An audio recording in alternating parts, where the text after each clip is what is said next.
Welcome to Bear Archery's Hunting 101 podcast, where hunters new and old come to learn and find inspiration from stories of hunts gone by. Everyone is welcome to enjoy the outdoor way of life, and there is no better time to start than right now. So let's head into the great outdoors with your host, Dylan Ray.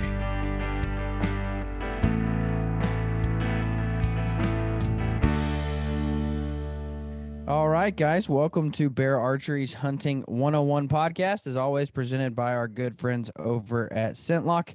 We're talking optics, we're talking out west, we're talking kind of what to look for in a good set or pair of optics, and what I mean by that is the correlation between a spotting scope and binoculars and what might you run depending on where you're going.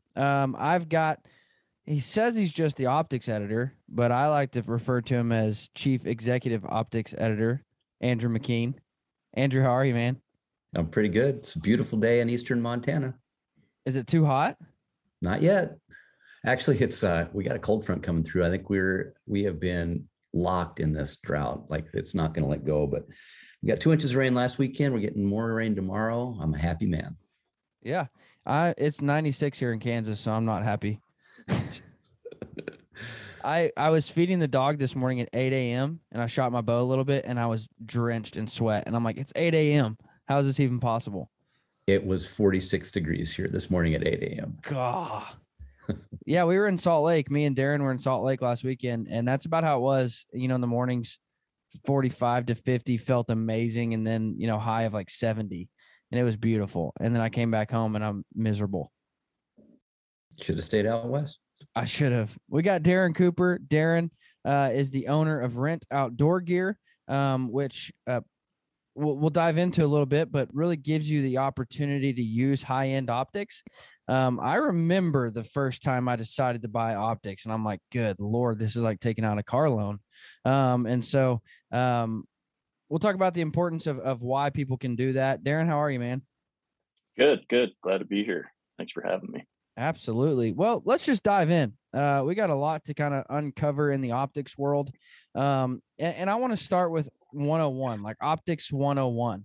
For people who don't understand optics, or they don't understand, maybe they're headed out west for the first time, and it's a big undertaking to figure out what I need and why.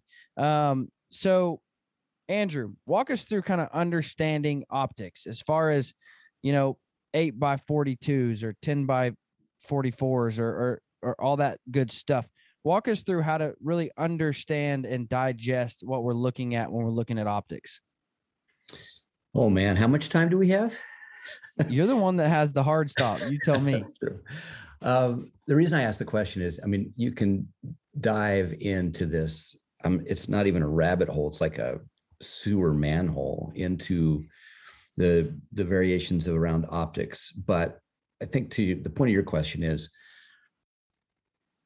the numbers are, once you get over the numeric hurdle of what do these configurations mean, I think that sort of starts to open up a world of being more selective about what you need. So if you look at binoculars alone as just that category, the two numbers that you're going to encounter are, let's just take the 10x42, which is, you know, kind of the baseline standard for a lot of a walkabout hunter.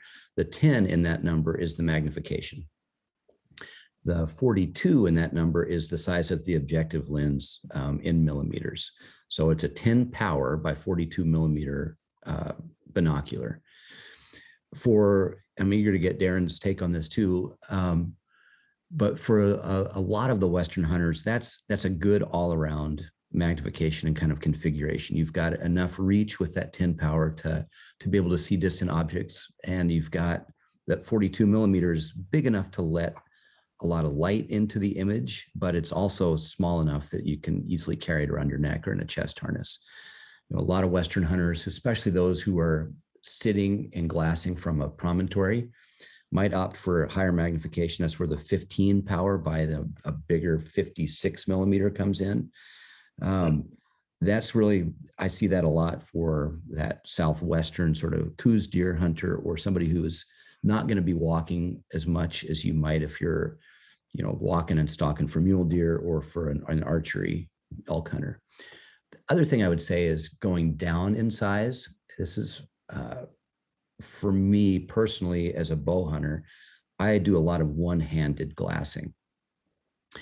The thing with magnification is you increase the magnification. The image size increases to the degree that you can really start to see shaking and vibration of the image with the higher magnifications. So if you're a one-handed glasser like me, I've got one hand occupied with my bow typically.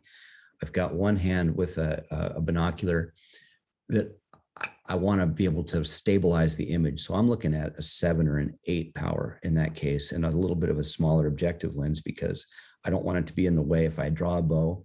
So that 8x32, 8x30 is a perfect configuration for me as an archery hunter. Darin, what's your take on that?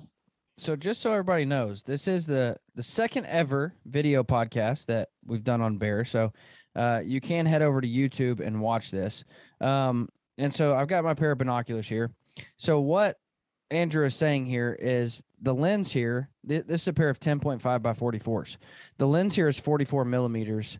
And then the overall zoom of the binocular, I guess that's the word you use, is 10.5. So you see things 10.5 times bigger or closer. How do you phrase that? I say bigger because the magnification, to me, it's easier to sort of articulate it to say it's enlarging the image 10 times. Gotcha. So if you're looking at something that's 1 inch in diameter, it would look as though through the binoculars that it's 10.5 inches in diameter. Fair enough. I mean, we can get into kind of some of the, yeah, that's a good way. I don't want to confuse anybody. I'm going to go with that. It would depend on how far you're looking at it versus. And one of the things with binoculars, you mentioned zoom range. Typically with binoculars, we've got fixed magnification. When we'll talk spotting scopes later, then you've got a zoom range, also with rifle scopes with a variable power. You can zoom from the lowest magnification to the higher magnifications. But binoculars, the nice thing about them is their simplicity. They're a fixed focus or a fixed magnification. And then everything else happens sort of inside in terms of the focus. But Darin, what's your take on the overall, what I want out of a pair of binoculars? Well, Andrew alluded to the the 10 power being kind of the industry, or at least the Western hunters' kind of favorite magnification. That is a great place to start. It's a good do-it-all power range. As far as features that you're looking for in a binocular, you're looking for great edge-to-edge clarity, high quality glass that's going to give you a true to life image in terms of color, minimum aberrations and distortions of the image. You want clear edges, you want,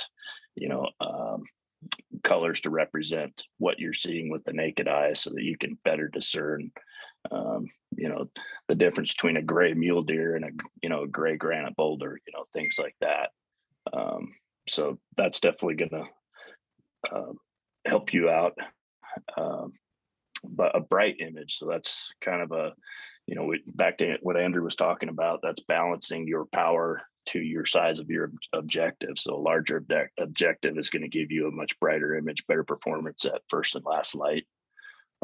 But good ergonomics, good warranty, these are all things that kind of factor into, what you want in a good optic or a good binocular for hunting. So field of view is another important factor that, at one point in time we thought, well, your objective size and your power pretty much defined what your field of view is. But today we're seeing some new optics out there that are kind of stretching the limits of what we thought was possible in the past. So today we're seeing optics from Swarovski where you've got a 10 power binocular that has a field of view that's equivalent to what an 8 power or a 12 power that you see as much as you do with a 10 power. So kind of, making us reevaluate what is the perfect, power for hunting in the West nowadays. Now, before I ask my next question, let me just say this. I probably have a little more of an Eastern mindset than you gentlemen. My go-to is the 10.5 by 44s, but I hunt quite a bit in Arkansas, and you're in thick timber. You're not going to see there's no need for 10.5s. So I would drop down to like an 8. I bear hunt in Maine, and you'll see 40 yards maybe. And so I drop down even like a 6. And that's really just for, if a bear comes in to start, getting a better look at it a little bit closer. Not that I can't see it, because again, you don't see them to their F40 yards when you're in the North Maine woods, but to take a closer look at them. And so I never really go above 10.5s. And I think, Andrew, the reason you mentioned going up to like the 15, do you think that it's a fair assessment to say guys who go up to a 15, they're kind of eliminating the need for a spotter as well? They're trying to just have that one pair of optics, or would you say the guys that carry 15 still, pop out a tripod and put a spotter on it? To answer that easily, I would say it's the latter is more frequent, that they have a spotting scope right there. The beautiful thing about a high magnification 15 or 18 power binocular is the both eyes open aspect of glassing. You've got the binocular vision where you've got both your eyes employed. You're not squinting with one eye into the monocular of a spotting scope, which can be pretty fatiguing after a while. Yeah. So if you're going to spend a lot of time panning and glassing for small details over large landscapes, binoculars allow you to spend a lot more time behind glass. And it's something that Darin mentioned, the ergonomics. We've been doing optics testing for a long time, number of years. And one of the things I really see, we tend to measure things a lot when it comes to optics testing. What's the optical resolution? How fine a detail can you see? How bright is the image? How late into the night can you see? But I maintain after years of doing this that really one of the most important considerations is kind of a squishy one. It's hard to quantify, but it's how comfortable is that binocular? Because the more comfortable it is, the more time you're going to spend behind it, and consequently, the more you're going to see because you're using it more. And I think that's a really important thing. My favorite thing about you is the words you come up to describe squishy. It's a squishy subject. That's one of my favorite things about Andrew McKean. He always has those nice words that he uses to describe situations. I'm a big fan of On Gravel, and your words that you come up with are the only reason I listen. Not made up words, but just different words to describe a situation. I love it. Darin, what's your take on that? Just the kind of the comfort factor. Yeah. Well, I think it's huge. And my favorite part of what you just mentioned was, if you have an optic that works really well for you, you're going to spend more time with it. And that alone is going to, help you locate more animals and just be a more successful hunter. And that's why, for one, a lot of people ask, should I upgrade my spotter, or should I get a pair of binos, or upgrade my binos? That's one of the most common questions I get. And most people spend, 80% of their time looking through the binoculars. And so I usually, try to get guys to work on the binoculars first. If they've got, low end in both, or maybe even don't have a spotter yet, it's like, get a really good set of binoculars, because that's where you're going to spend most of your time glassing with. And then, a lot of guys use a spotting scope mainly to field judge something, or to look closer at an animal they've already found. If they've exhausted the mountain and haven't found anything, then you might break out the spotter and really start picking apart, some brushy draws and things like that in order to locate animals. But that comfort, and glassing comfort is, and carrying comfort are two different things, but something that you can look through for long periods of time without fatigue is really important to, being a successful glasser, because it's seat time and, eyeball time that makes a big difference. You got to be dedicated, and it's, not everybody's cut out for it, just like tree stands. I have a hard time sitting in a tree stand, and granted, with practice, you get better at that too. But, glassing is a hard concept for a lot of people. They want to, walk around and go hike and kick deer out of the brush and stuff. But if you can dedicate yourself to it, you're definitely going to find more animals. Now, one of the biggest you just mentioned tree stand. One of the biggest misconceptions I've ever heard is I'm a tree stand hunter in Kansas, or I'm a tree stand hunter in Missouri, or whatever. I don't carry binoculars, or I don't put a lot of effort. I don't put a lot of thought in my binoculars, or I don't put a lot of money in my binoculars. That's one of the biggest, I guess misconception is the word. But I can't tell you how much more successful I've been in looking, say I'm looking across a wheat field and I can see into the other woods. And with a pair of binoculars, I can see into the shadows and in the darkness of the other side of the field. And I can see deer before they get into the field. And they no longer pop up and sneak up on me.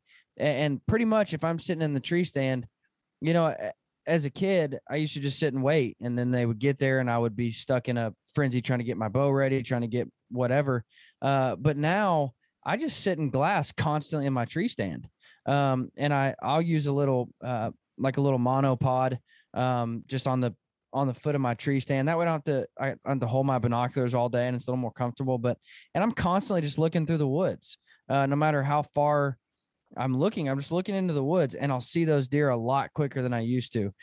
So I would say if you're a tree stand hunter, for whitetails, in the East or Midwest, don't just write off optics. Don't just say, I'm not headed out west, I don't need optics, because they still, in my opinion, play a huge role in the successfulness of a hunt.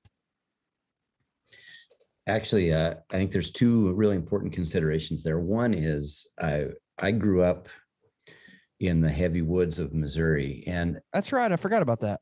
Yeah.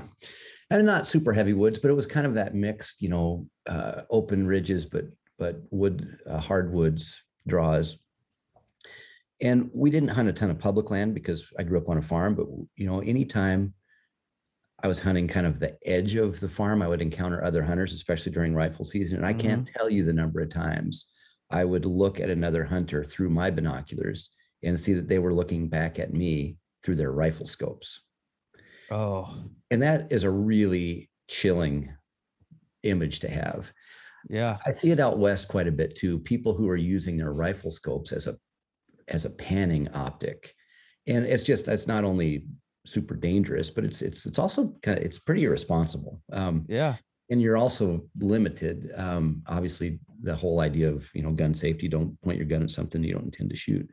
But the other thing you mentioned about that tree stand optic habit is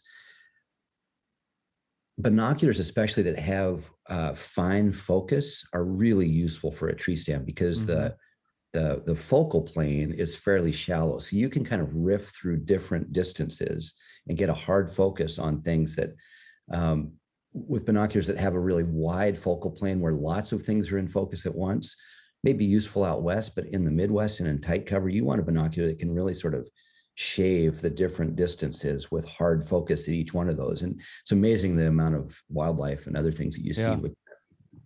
It makes sitting in a tree stand a lot more entertaining, a lot more enjoyable. You see a lot more game, see a lot more squirrels, rabbits, everything. Before we go on, I got to give a quick thank you to our friends over at NZ Campers. That's ENZY Campers. I believe Andrew got to see those at the Pope and Young convention. They are custom built campers for hunters by hunters. They have some incredible hunting features built in: boot dryers, meat storage, scent-free cabinets. They are phenomenal. I would highly recommend you to go check out NZ Campers, especially if you're in the market for a camper. Now, Darin, you alluded to this, and you talked about kind of what to look for in a pair of binoculars.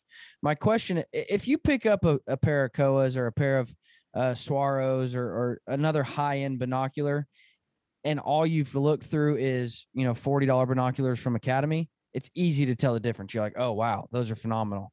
But somebody walks into Cabela's, and I know that's not the best scenario to find good optics, but sadly, that's what most people do. So they walk into Cabela's with the mindset of buying a new pair of binoculars.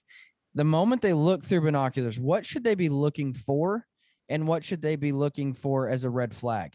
Like what are the pros that somebody needs to look for in binoculars, and what are the cons that they need to steer away from in binoculars? Now, before we go on, that is part of what you do, because the best way you're ever going to find binoculars is to go out and hunt with them, to look at animals, to look into shadows, to look into trees underneath brush, that's the best way. And so you give people that opportunity by renting optics. But for the majority, they're going to walk into a Cabela's, they're going to walk into an S&S Archery, they're going to walk into a wherever and just start looking through optics. What should they keep in mind as they try to find optics? Yeah, that's a great question. And to be, 100% honest, it is really difficult to discern a whole lot between similarly priced and, similar quality optics in a sporting goods store. The conditions are, you're under artificial light most of the time. You're looking at a very limited distance. You have, the lighting is fairly good, fairly even most of the time. You don't have stray sunlight or anything shining into your objective lenses. So just first and foremost, it's a really poor environment to try to evaluate optics. So the first thing I would recommend is to get with the guy behind the optics counter and grab a couple pair that you're interested in and see if they'll go outside with you and let you at least look outside. And I would recommend trying to do that in the morning and the evening when the sun is much lower, because you have you're going to see more shadows. You're going to have the opportunity to look more into the sun at objects and with the sun at your back, and then looking into the sun, because that can really change things. Your optic coatings really come into play at that point in time, and how they handle stray light rays. Does it cause a big sun flare in the lens and everything looks like you're looking through fog at that point, or does that coating effectively handle sun rays and things like that? So, and then take a couple of trips, try under different lighting conditions, like I said, in the morning, and then maybe go on a rainy, overcast day and see how things look. And, focus on looking into shadows and high contrast and, environments where you'll have really sunny, bright object, and then try to see what you can discern in the shadows in that same scene. And, look at things like that, because that's what you're going to be doing out in the field, trying to find a buck back in a hole where the shadows are. So just think about that while you're looking at those optics, and try to be as cognizant as you can about how you're actually going to use them in the field, and then try to replicate that. But it's very difficult, and that is really why, we do kind of what we do, which is rent optics. And we'll even rent you side-by-side optics. You can rent 2 pairs of binoculars, take them out on a scouting trip, and ideally, another thing I didn't mention, but if you can get them on a tripod so that they're steady, you're going to be able to see a heck of a lot more about what's going on and what you're seeing, because there's no shake happening that, it's hard to tell exactly how perfectly, they resolve an image. Or, if you're looking at a sign across, 3 parking lots or whatever, when you're outside with the optics guy, if they're moving around, you're not going to really be able to discern how much better or worse, optic A is versus optic B, unless they're on a tripod and perfectly still. So that's another thing that, if you can, bring your own tripod if you have to, at least balance them on there and get them as steady as possible, because it's really critical to evaluating optics, is get them to be perfectly steady. I feel like you have something you want to throw in there, Andrew. No, I think that that really covered it really nicely. It's, as Darin said, the worst environment in the world is, under the ink or the fluorescent lights of a big box store, just because it's as unnatural as you're ever going to get. The other thing I might add to that is to take your own sort of chest harness and see how it carries, to assess that kind of the non-visual sort of comfort level too. And yeah, because I have gotten a new pair of binoculars, and then, all of a sudden they just flop around inside my harness, and now I got to buy a new harness, or vice versa. They don't even fit. And you're like, crap. Everything I like about what I've been running no longer works. So yeah, it's a good. All right, let's move on to spotters. I've got a 77 and a 55. What do those numbers mean, Andrew? So that's the objective lens size. Just like we were talking about with binoculars, the kind of categories. So that 55 would be categorized as a compact or even a subcompact. That's a pretty short throw little spotter right there. And your objective lens, just so everybody knows, is the front piece of glass. That's right. So that's 55 millimeters in diameter. Typically what you'll see is for the big full size ones, actually I've got a couple up here on the window, is this is an 80 millimeter here. So this is a Sig Sauer Oscar. So this is 80. So this is what you would call oops, I can see it with the fuzziness. It's not really working that well, but this is a full size spotter. And then the other numbers on it there's going to be a range of numbers. So this one you define this as a 27 to 80 by 80. And that 27 to 80 in that first range, that's the zoom range we were talking about. That's your magnification range. So it changes from 27 power to 80 power, which is a lot of magnification through that 80 millimeter lens. So let me see what the 77 is. So at what point is it considered a full size spotter? I mean, really above 65 millimeters, I would say. That's kind of the cutoff. The class that's from 45 to 60 millimeters typically they're shorter. They're just smaller, more packable. But the bigger ones, 80, 85, there's even 95 and even 105 millimeter. Those are big, heavy, powerful optics that you can pack them, but they're just not going to be as convenient as that mid-size spotter. That's a 25 to 60. Okay. Yep. The 30 is so you mentioned compact and light and small, and this 55 is my favorite spotter on planet Earth. I absolutely love it. It's so light, throw in a backpack, go anywhere. I absolutely love it. But I want to kind of dive into what is overkill. Well, A, how do you know you're getting enough? And then B, what is just absolute overkill? I learned I carried the 77 around on a bear hunt in Idaho a few years back. And after the hunt, I just realized I had way too much spotter for what I needed, which is when I went to the 55. And so how do you know planning a trip? Like, how do you know the optics I have are enough and they're not going to be just way overkill? I'll start that, but I'm very eager to get Darin's take on this, because one of the things I notice is maybe it's an American trait. It's certainly a hunter trait. The more, the better, the bigger, the better. And when it comes to spotting scopes, you can have too much. You have too much magnification. I don't know that I would ever say you can have too much objective lens size, because that's going to really define the image quality and the image brightness. I would say to select for as big an objective lens size as you're comfortable carrying if you're going to be a walkabout hunter. But when it comes to that magnification range, what happens when you ramp up the magnification to the maximum is two things happen within the instrument. First is your exit pupil, or the ability to see the pinpoint of light that you put your eye to in the eyepiece gets very small. And it also gets very dark.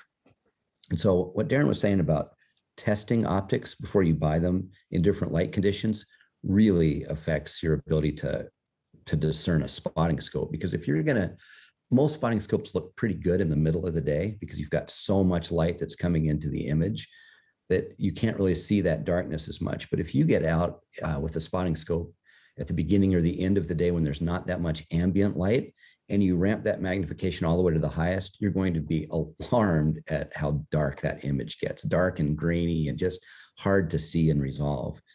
So one of the things that we do in our optics test, we're looking at a lot of different models at once. And so we're trying to at least put them all on an even plane of evaluation. So we put them all in the same magnification. And then you can really start to see differences between the glass and the coatings and the image quality at the same magnification. So if you are going to choose one, that's a pretty handy thing to do with any sort of a zoom magnification range. Put them at the same magnification, so you're really looking at apples to apples. I'll jump in there too on that question, and just say that the point when I know that I've got too much glass is when I don't want to pack it anymore. And that's why, Andrew, why that little bitty scope is probably your favorite. And I tell a lot of guys that ask me, what's the best spotting scope? And the thing I always tell them is the best spotting scope is the one that you actually have in your pack. So don't overscope yourself, because eventually you're going to leave it in camp and you're going to be up on the mountain wishing that you'd had it, and, kicking yourself in the butt for buying, way too big of a scope. Now, if you're a guy that, hunts in the desert Southwest, or even, if you do a lot of road hunting and you have glassing points and the country works great, then by all means, bigger is optically better typically. And, and it's certainly brighter in most cases, at least at your base magnification. I think people overemphasize that upper end of the magnification range a lot because it's largely unusable.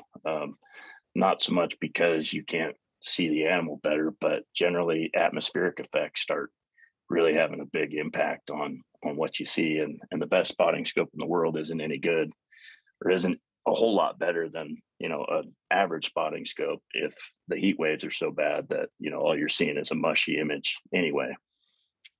Now, so, let me just preference this as well. I run a smaller spotter because I'm also not the type of guy. So perfect example. Darin, you guys are the title sponsor for the field judging championship that Pope and Young puts on. And there's that type of guy that wants to look through the spotter and they're counting every inch before they even make a stock. You guys like Alan Bolin. Alan, I've heard him talk about, he was trying to kill a new world record blacktail, and he's looking and he's like, it's 107. I need 109. And I'm like, really? Like you're getting that particular before you ever make a stock. You know what I mean? I'm not that type. I want to look through a spotter and say, oh, he's a legal buck. He's a legal bull, whatever. Oh yeah, that's a good bear. Let's roll. I'm not the type that wants to sit behind the spotter and try to count inches and say, oh, I think he's only 140. That's just not me. I will say that you've got to know what you want out of your optics. If you're that type of guy that wants to sit behind optics and look for an hour and a half before you ever consider making a stock on an animal because you're judging down to the half inch of trying to get whatever, a 165, whatever, then yeah, you're probably not going to want to run a 55. That would, you want to go something bigger with more magnification. But again, you've got to know what you want out of your optics. And that's just not something I do. It's not something I need. So I don't put that much weight into that. I would say there's two other considerations when it comes to spotters too. And one is the essential companion to a spotting scope is a tripod. You've got to stabilize Absolutely. it. And so if you're in the market for that, you really want to match them as well as you can. So if you're looking for a walkabout spotting scope, that kind of mid-size or something that they're saying is you're going to want to carry, you're also going to want to carry a tripod that's sized to fit it. So nothing that's going to be too small and flimsy where you don't effectively dampen the vibrations, or not one that's going to be just so much bigger than the optic that you're then not going to want to carry the tripod. Yeah, great point. Might I say the first, I went on a bear hunt in Idaho with the guys from SNS. I bought the 77. So I spent thousands of dollars on a spotting scope, and I knew I needed a good tripod, but it wasn't even that. It was just like my wife was done. And so I went to Bass Pro Shop, or not even Bass Pro, Best Buy, and got like a $30, plastic tripod. And so I'm running a $30 plastic tripod with a $3,000 scope. Needless to say, before I left Idaho, I bought a new tripod. Yeah. The other thing I think is worth looking at, and I'm curious from Darin's standpoint, kind of what his customer base wants, but that's the notion of an angled eyepiece on a spotting scope or a straight eyepiece. And I don't have a straight one here handy, but The angle typically is a 45-degree angle between the barrel of the spotting scope and the eyepiece. What that allows you to do is sort of be over it and then look down through it. You can also rotate the barrel and share it with your buddy, and it's just a lot more versatile. But it can be hard to find your target because you're not a straight line of sight looking at your target. Darin, what's your take on the difference? I personally am a big fan of the angled spotting scope because I hunt a lot of steep, rugged country, and finding a good place to set your tripod up and your butt it's kind of rare up there. You're sitting on rocks and steep terrain, and you kick out a nice spot, because usually when I'm sitting down to glass, I'm going to spend some time. And so like my favorite aspect of having an angled eyepiece is that scope will also rotate. And I wish I had one here in front of me, but I can look 90 degrees to my left and 90 degrees to my right with an angled spotter without necessarily having to move my butt. Whereas with a straight eyepiece, you've got to be behind the scope all the time, and you have to do a lot more moving with your body. And so I love the angled scope for that. It does take a little bit of getting used to as far as pointing it and being able to get on your target quickly. And a lot of guys are a little bit intimidated by that when they're, talking about getting their first spotter. But the other thing I like about an angled spotter is I can keep my tripod lower generally, because I'm looking down into it most of the time. And that just keeps it out of the wind more, keeps it lower. I don't need as tall of a tripod, so I can save a little bit of weight and just be a little more steady. So all those aspects, are why I prefer an angled spotter. But it's, I know a lot of experienced hunters that also like straight scopes, but they work great for me. But if you do a lot of stand-up glassing and you have to walk around, you're on a high point and you want to walk around behind your spotter, then maybe a straight scope is, better for your situation. I like spotters too, or the angled spotting scope, for a couple of reasons. One, I mentioned if I'm hunting with one of my kids or somebody, I can easily rotate that barrel and share the image without having to physically move the scope off the target. Yeah. And the second thing is, in close quarters, I can try it here. You can actually go the other way and be below your scope if you're trying to look over a ridge line of something and you don't want to show yourself. Yeah. Have you ever used, I think Burris has got that ability to put a red dot sight on the side of their spotting scope, so that you can actually use the red dot to orient to your target, and then it matches up with the focal plane of the scope. Yeah, I've seen that. That's a cool feature. feature. Yeah. Yeah, like Swarovski's got a little, I don't know, it's almost like a kaleidoscope deal that you look through, and you can't actually see through it, but you get it lined up with your target, and then you can jump in there and be lined up. And I think that helps guys get over that hump when they first start using an angled scope and be able to find stuff a little more efficiently. But after a while, you don't need it. You get accustomed to pointing it in the right direction, and you'll be on target. So now, last question I got to really cover is, what's the best combo as far as like binos to spotter? And that's a loaded question. That's a hard question. But let's just generally talk mule deer. You're going on a mule deer hunt in Colorado. Like, what would be the best combo that one might look for as far as their spotting scope in correlation to their binoculars? You're talking configurations, or are you talking, I mean, want to get as granular as talking brands and models, or what do you think? Just configurations, keeping it super general.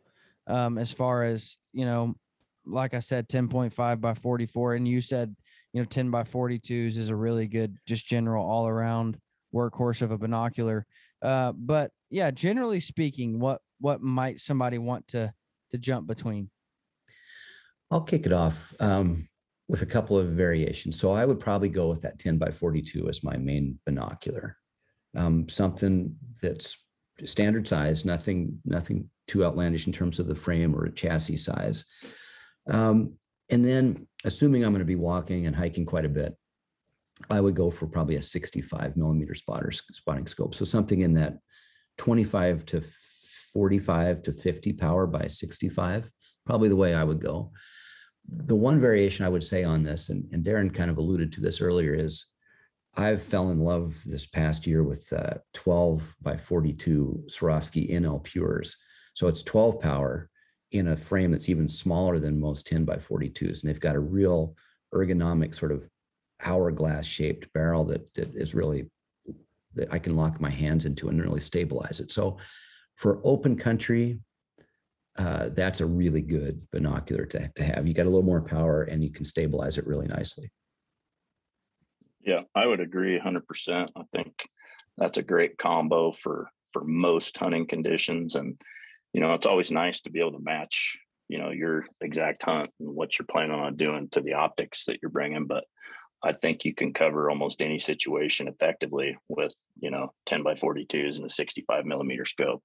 It might not be ideal for a, you know, every hunt where, you know, if you're not going to be hiking that much and, you know, you're going to be spending a lot more time behind the glass, and, you know, maybe something bigger would make more sense. But I think that's kind of the, you know, go-to combo to get you started in Western hunting. And then as you evolve and do more trips and whatnot, you could, you know, look at more fringe optics, like a 15 by 56 or something like that, if you're hunting more open country, or a bigger spotter, or a BTX, you know, on your spotting scope, which is a binocular eyepiece that goes on this Swarovski X series spotter. So, but yeah, you nailed it. Now, here's a tough one for you. I don't care who takes it. Somebody's got $200. What's the best pair of binoculars they should buy?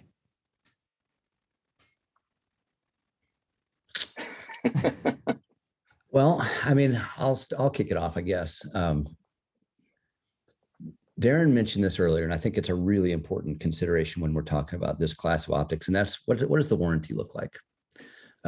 Because you're giving up a couple of things with a price point binocular. You're going to give up optical quality and kind of the class of glass as well as coatings, but you're also going to give up a little of the workmanship. I mean, these are, you know, binoculars are precision instruments, and while you can still have good focus and internal controls, they're just not going to, in order to achieve that price point, they're going to take some shortcuts, whether it's with the weatherproofness of it, the durability of it, the components.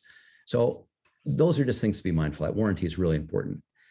I mean, Vortex has got the warranty side of that, of the world nailed. I mean, I think they were kind of the originators of that fully transferable, no questions asked, transferable warranty, lifetime transferable warranty. You know, in the Diamondback class of Vortex is one to look at. I'd have to kind of look at that price point. I think there's also an even lower Vortex to consider. They're at that $200 level, but it is certainly possible. And there's an awful lot of my readers and Darin's customers who they're constrained by price, and optics are expensive. So to me, a $200 pair of binoculars is way better than no binocular at all. Yeah, agreed. Another option, shameless plug, but you could rent a really, really nice binocular for a 10-day hunt for $200. So love it. That's another option, and a great option actually for guys that don't necessarily need, you know, maybe maybe you are going on a hunt where you're going to be spending a lot of time looking at long distances and wide open country, and a 15 by 56 makes a lot of sense. But you're from back east and you don't need to own something like that. It's another reason that we rent them, just because it makes financial sense to, you know, rent it for that one-off hunt that you're doing. Go ahead and rent that optic, and then, you know, save your money for, you know, your set of 10s or your 8s for back home, you know, for upgrading those later. So very good. Now, real quick before we wrap this up, one thank you to our friends at Arrow Junkie. Arrow Junkie, I met those guys at a mountain archery fest last year and fell in love with what they do. They provide everything that you need to build your own arrows, from the tools to do it with saws and planers and you name it, to jigs and all of the components to build your arrows, from outserts and nocks and vanes and wraps and glues. go check out our friends over at Arrow Junkie, because I truly believe that building your own arrows is a lost art, and they're helping you do that. They also build some incredible custom arrows. So if you just want somebody to build your arrows for you, they'll do it, and they'll do a really, really good job.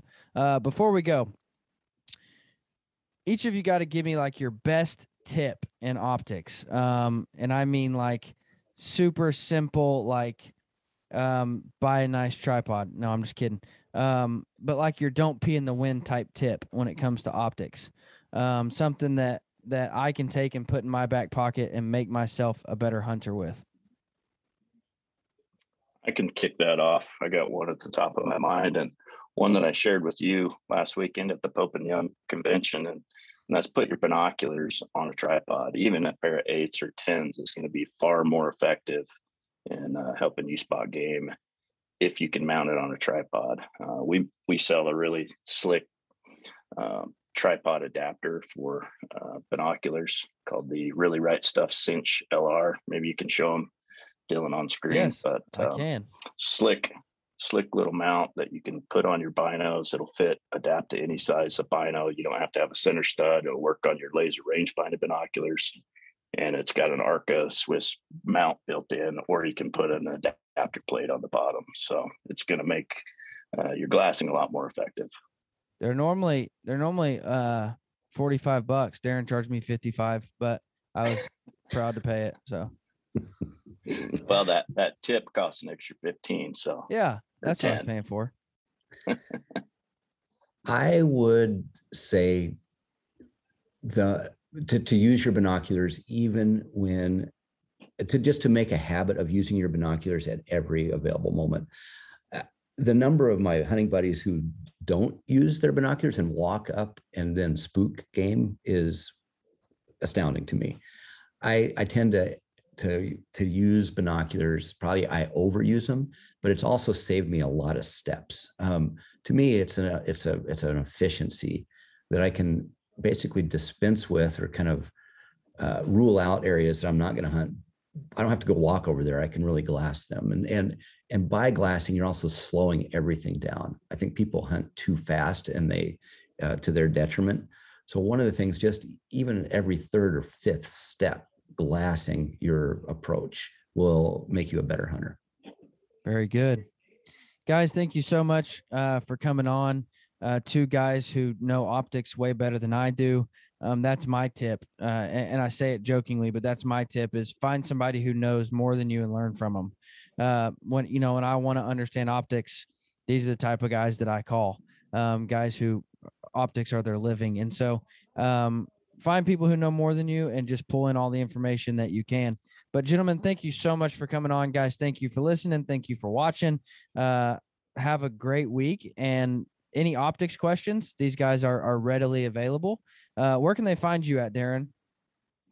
rentoutdoorgear.com is our website. And then you can always email us at info@rentoutdoorgear.com, or I think there's a chat option on there. We're also on Facebook and Instagram, so you can look us up at Rent Outdoor Gear. Their new tagline, I just came up with it for them, is information's free, but renting will cost you. No, for real though, guys, even if you're not going to rent any optics, but you're in the market and you've got questions, this is a phenomenal resource to use. Andrew, social media, they can message you, find you on there. Yep. Instagram, Facebook. Also go check out Outdoor Life's archives of optics tests over the years. Absolutely. One of the things we do, we test new for the year optics with our big annual test, but you can go back in time and see how optics that are still on the market performed when they were brand new. And we're doing more digital content now that's really testing all of the optics that are on the market against each other. So it's a pretty good way to evaluate gear, because we test it in the same way you use it. We're all hunters, and we take it outside and give it our best critique. And you test it in depth. Yeah, it's when we get started on it, it's a couple of months long process. It takes some time. Yeah. Gentlemen, thank you so much for coming on. Guys, thank you for listening. Y'all have a great week. Okay. Thanks for having us. Thanks, Dylan. Appreciate it.